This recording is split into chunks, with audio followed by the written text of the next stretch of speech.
241वां अध्याय, घिरी हुई भीड़। हाफ हाफ रोहित इस समय हाफ रहा था। अरूप गुप्ता का कार्यालय 24वीं मंजिल पर था, जो सबसे ऊपरी मंजिल भी थी। वह पूरी तरह से सीढ़ियां चढ़कर आया था, दौड़ते हुए और कूदते हुए भी। कोई भी सामान्य व्यक्ति अब तक थक चुका होता।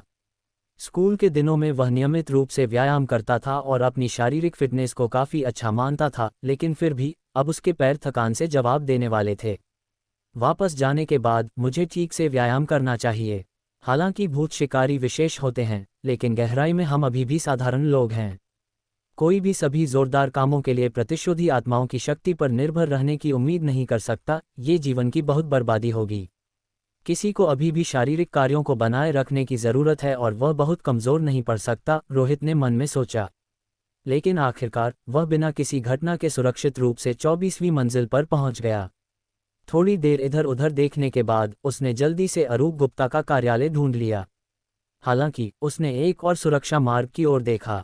वह नीचे से कोई पदचाप नहीं सुन सका, यहाँ तक कि हल्की सी भी आवाज़ नहीं।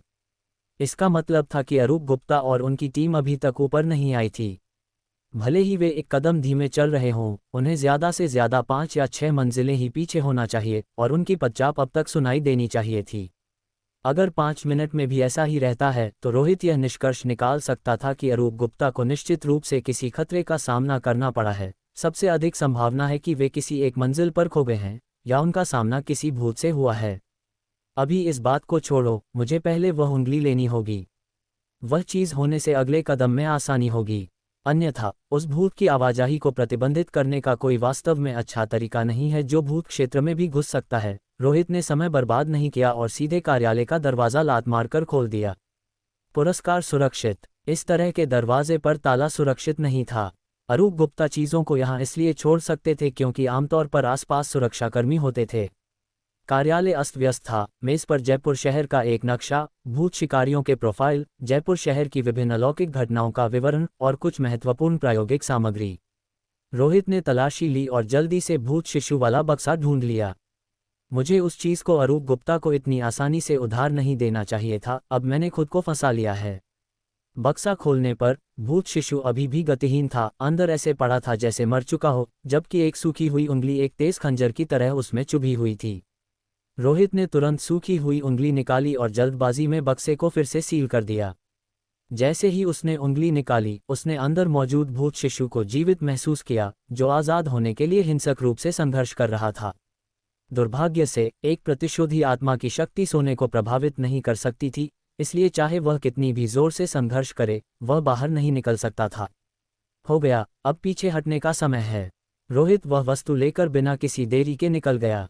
लेकिन जब वह नीचे जाने वाला था तो वह झिझका, ये सोचते हुए कि क्या उसे उसी रास्ते से वापस जाना चाहिए जिससे वह आया था, या अरूप गुप्ता ने जो सुरक्षा मार्ग लिया था उसे लेना चाहिए। नहीं, मुझे लगता है कि थोड़ा और इंतज़ार करना बेहतर है। कम से कम मैं अभी सुरक्षित हूँ, कोई जल्दी नहीं है। इस समय नीचे जाने पर मेरा उन मंजिलों पर भूतों से सामना होने की बहुत संभावना है। उनका समर्थन करने जाने के बजाय मेरे साथ उनके फिर से इकट्ठा होने का इंतज़ार करना बेहतर है, उसने सोचा। रोहित ने तय किया कि अपनी हालत बनाए रखना, कुछ ऊर्जा बहाल करना और थोड़ी देर इंतज़ार करना सबसे अच्छा है। समय धीरे धीरे बीतता गया। आसपास अभी भी बहुत खामोशी थी, भयानक तरह से। गलियारे की बत्तियां अंधेरे नीलेपन के बीच धुंधली और मंद थीं, चमक का एक टिमटिमाना भी नहीं था। व्यापक ठंडक किसी को भी जयपुर शहर की गर्मी महसूस नहीं करा रही थी। रोहित अरूप गुप्ता के कार्यालय में चुपचाप बैठा इंतजार कर रहा था। वह पूरी तरह से स्थिर था, बाहर से किसी भी आवाज़ या हलचल को सुनने की कोशिश कर रहा था। भले ही वह एक ऊंची मंजिल पर था, वह नीचे से आती हुई भयानक रोने की आवाज़ को मंद रूप से सुन सकता था, जो भूत शिशु के जन्म के बाद उत्पन्न होती है। साथ ही कुछ पदचाप भी सुन सकता था जो अस्तित्व में नहीं होनी चाहिए। उदाहरण के लिए, कार्यालय के ठीक बाहर ऐसा लग रहा था जैसे कोई धीरे धीरे यहाँ आ रहा हो। फिर भी भयानक रूप से उन्होंने एक भी आवाज़ नहीं की, न ही दरवाज़ा खुलने का कोई संकेत था। रोहित कार्यालय के दरवाजे को तब तक घूरता रहा जब तक कि बाहर से पदचाप दूर नहीं हो गई, जिसके बाद उसने एक छोटी सी राहत की सांस ली। क्या भूत पहले ही इस मंजिल पर घुस चुका है? फिर भी अरूप गुप्ता और अन्य लोगों का कोई संकेत नहीं है, वे शायद फंस गए हैं। बेशक मैं इस संभावना को भी खारिज नहीं कर सकता कि वे पहले ही मर चुके हैं। सच है, उनके साथ काम करना सबसे खतरनाक है। लेकिन फिर अगर वे सब मर चुके हैं तो अकेले मेरे लिए वर्तमान स्थिति को हल करना मुश्किल होगा। अब वह इस बात को लेकर दुविधा में था कि क्या उन्हें सक्रिय रूप से बचाना चाहिए या ऐसा नहीं करना चाहिए। उन्हें बचाने का मतलब एक साथ मरना हो सकता है, लेकिन उन्हें न बचाने का मतलब होगा इतने सारे भूत नियंत्रकों को व्यर्थ में मरने देना, जिससे जयपुर शहर की स्थिति बद से बदतर ही होगी और अंत में शायद हम भी मौत से बच नहीं पाएंगे। जाल बिछता है। इस समय अस्पताल की एक निश्चित मंजिल पर अरूप गुप्ता और अन्य लोगों के पास आगे बढ़ने से रुकने के अलावा कोई विकल्प नहीं था, क्योंकि उनके सामने खड़ी चीज ने उन्हें बेहद असहज और सतर्क महसूस कराया। एक बच्चा, नीले काले रंग का एक नग्न बच्चा। वह बस सीढ़ियों के कोने पर अकड़कर खड़ा था, अपना सिर झुकाए हुए था, क्योंकि वह काली और खोखली आंखों से सभी को घूर रहा था। ये दूसरे चरण का एक भूत शिशु है। अरूप गुप्ता की नज़र थोड़ी बदल गई, लेकिन इसने हमें देखा तो इसने हम पर हमला क्यों नहीं किया? क्या ऐसा हो सकता है कि बाद में पैदा हुए इन भूत शिशुओं द्वारा ट्रिगर की गई शर्तें संचयी नहीं हैं, बल्कि व्यक्तिगत हैं? क्या दूसरे चरण का भूत शिशु तभी हमला करता है जब आप उसे छूते हैं? बहुत संभावना है। एक व्युत्पन्न भूत में मूल स्रोत जैसी क्षमताएं नहीं हो सकती। अगर ऐसा होता तो जयपुर शहर बहुत पहले ही खत्म हो चुका होता और अब तक नहीं खींचता। चूंकि ट्रिगर की स्थिति व्यक्तिगत है, हमारे पास फायदा है। आगे बढ़ते रहो, इस चीज को नजरअंदाज करो और इसे मत छुओ, तब हम ठीक रहेंगे। हरीश पाल, रास्ता दिखाओ। हरीश पाल ने भी आगे बच्चे को देखा था और इतना घबराया हुआ था कि उसकी हथेलियों पर पसीना आ रहा था। उसने मना नहीं किया और बस खुद को मजबूत करते हुए आगे बढ़ता रहा। घबराया हुआ होने के बावजूद वह इस चीज से निपटने में कुछ आत्मविश्वास महसूस कर रहा था। सावधानी से वह आगे बढ़ा, इस भयानक बच्चे के और करीब आता गया। लेकिन वह स्थिर रहा, वहीं खड़ा रहा। यहाँ तक कि जब हरीश पाल बच्चे के पास से गुजरा तो उसने उस पर हमला नहीं किया, बस उन भयानक आंखों से उसे देखता रहा, अपनी दिशा का अनुसरण करते हुए अपना सिर मोड़ता रहा। बाल खड़े कर देने वाले घूरने के बावजूद यह अस्वीकार्य था कि आगे का रास्ता सुरक्षित था। प्रोफेसर अरूप गुप्ता, ये ठीक है। ये बच्चा थोड़ा अजीब है, ऐसा नहीं लगता कि यह मुझ पर हमला करना चाहता है। क्या हमें इस मौके का फायदा उठाकर इसे नियंत्रित कर लेना चाहिए? हरीश पाल ने धीमी आवाज में फुसफुसाया। जरूरत नहीं है, हमने केवल एक नियंत्रण इकाई तैयार की है और इसे मूल भूत के लिए बचाना बेहतर है। दूसरे चरण के भूत शिशु से खतरा इतना ज्यादा नहीं है जब तक आप इसे नहीं छूते। अरूप गुप्ता ने बच्चे को गहराई से देखा। अतिव्यापी और अंधाधुंध हत्या की शर्त के बिना, केवल इसका पूरी तरह से विश्लेषण करने के बाद ही हम महसूस कर सकते हैं कि यह उतना भयानक नहीं है। आखिरकार ये इंसानों में भूत शब्द का डर ही है जो इतनी बड़ी निषेध की ओर ले जाता है, और डर के तहत लोग मूर्खतापूर्ण काम कर सकते हैं। हालांकि अगले ही पल बच्चे ने चलना शुरू कर दिया। न तो ऊपर हरीश पाल के पीछे गया और न ही उसने अरूप गुप्ता या अन्य लोगों पर हमला किया, बल्कि इसके बजाय वह सीढ़ियों से नीचे चला गया, अस्पताल के चारों ओर लक्ष्यहीन ढंग से घूमता रहा। उसकी काली खोखली आंखों की जोड़ी ने सभी पर एक नज़र डाली, लेकिन फिर भी हमला नहीं किया। सभी ने सावधानी से इससे बचाव किया, उसे जाने दिया। इसमें लक्ष्यहीन आवाजाही की विशेषता भी है, जो अच्छा है। हम पहले और दूसरे चरण के भूत शिशुओं को समझ गए हैं। अब हमें बस तीसरे चरण के भूत शिशु की पुष्टि करने की आवश्यकता है, अरूप गुप्ता ने मन में सोचा। सीधे सत्यापन के बिना केवल डेटा पर भरोसा करना बहुत सटीक नहीं है। भले ही काफी समय बर्बाद हो गया था, लेकिन एक भूत को बस यूं ही गुजरते हुए देखकर हर किसी को अभी भी एक अकथनीय राहत और खुशी महसूस हुई। तरीके में महारत हासिल करने का मतलब था जीवित रहने की संभावना में काफी वृद्धि, यहाँ तक कि साधारण लोग भी इस स्थिति में जीवित रह सकते थे। फिर भी वे इस समय बहुत जल्दी जश्न मना रहे थे। उसी समय ऊपर की सीढ़ी, आसपास की मंजिलें और नीचे की सीढ़ी सभी भारी पदचाप के साथ गूंजने लगीं। साथ ही इस मंजिल पर लिफ्ट की बत्तियां अशुभ रूप से जल उठीं, जिसमें डिस्प्ले ये संकेत दे रहा था कि एक लिफ्ट जल्द ही इस स्तर पर रुकेगी। ऐसा लगा जैसे कुछ सभी दिशाओं से अतिक्रमण कर रहा था।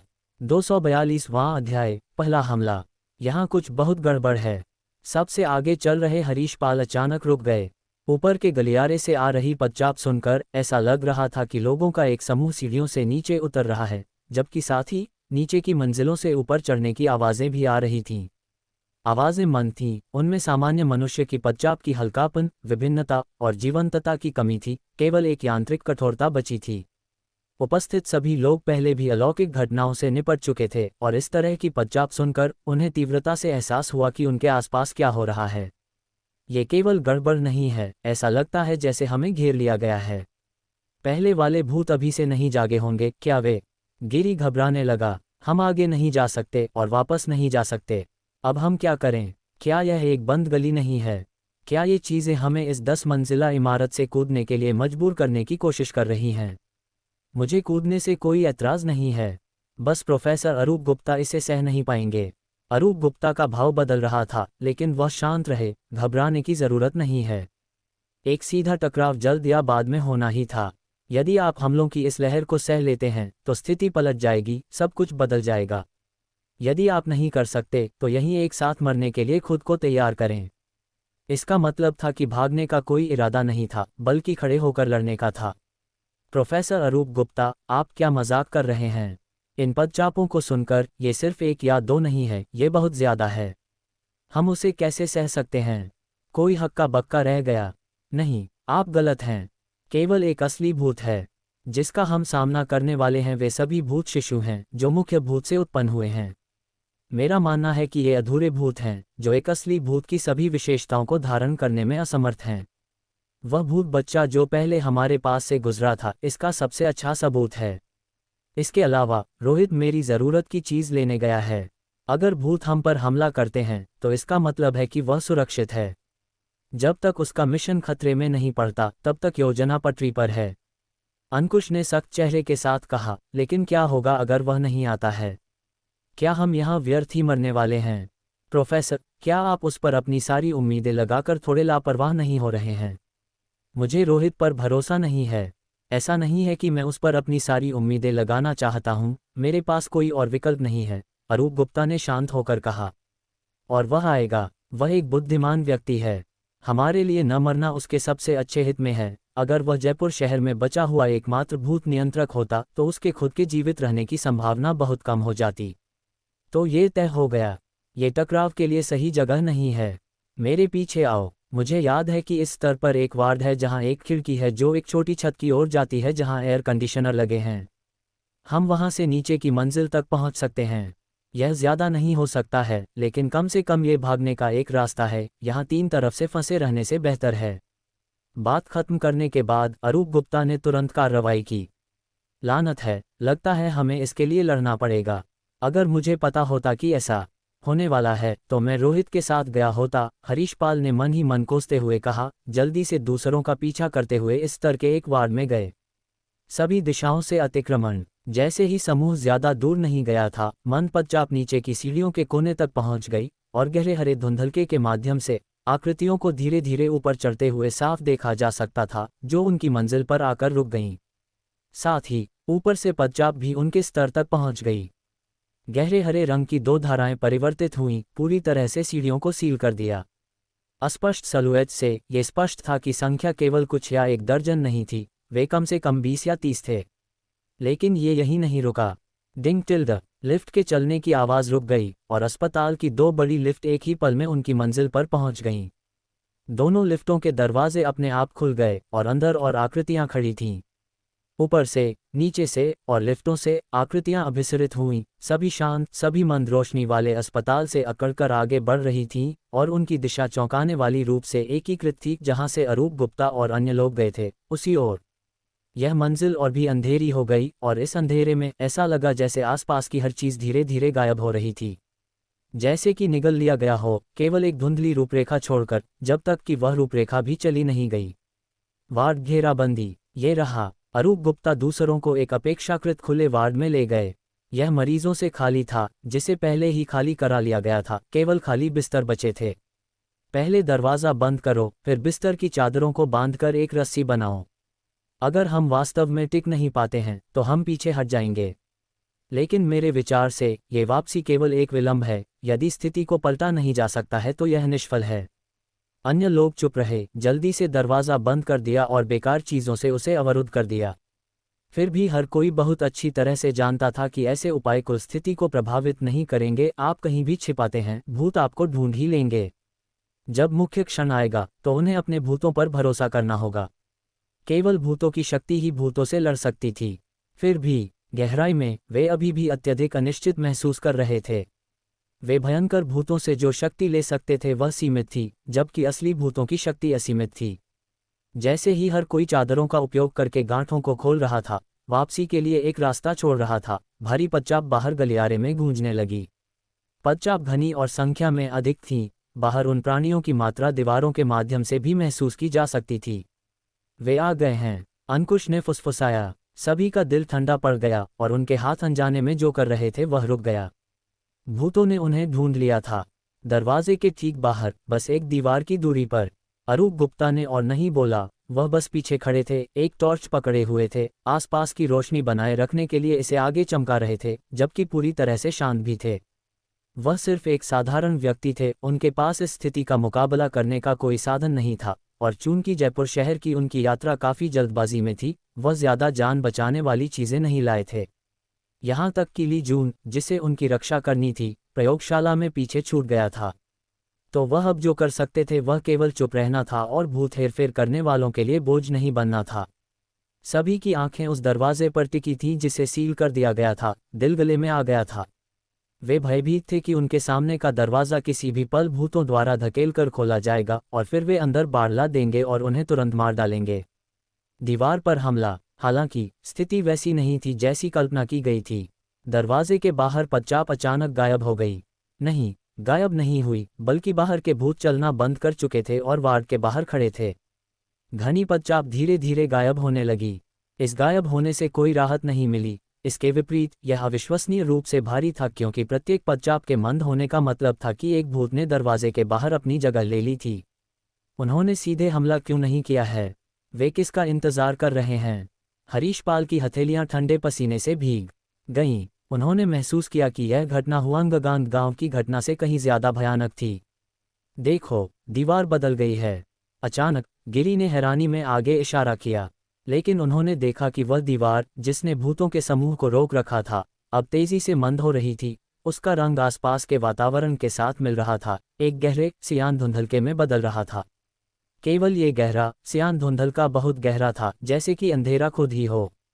यहाँ तक कि टॉर्च भी अब इस दीवार को रोशन नहीं कर सकती थी। इस पल में हर कोई पीछे हटने से खुद को रोक नहीं सका, अब इस घोर काली दीवार के पास जाने की हिम्मत नहीं कर रहा था। फिर अगले ही पल कुछ भयानक हुआ। उनके सामने की काली दीवार पर अचानक एक उभरी हुई रूपरेखा दिखाई दी। पहले ये सिर्फ थोड़ा ऊपर उठी हुई थी, लेकिन जल्द ही उभरी हुई रूपरेखा साफ हो गई और काली दीवार तेजी से एक मानव चेहरे के आकार में बनने लगी।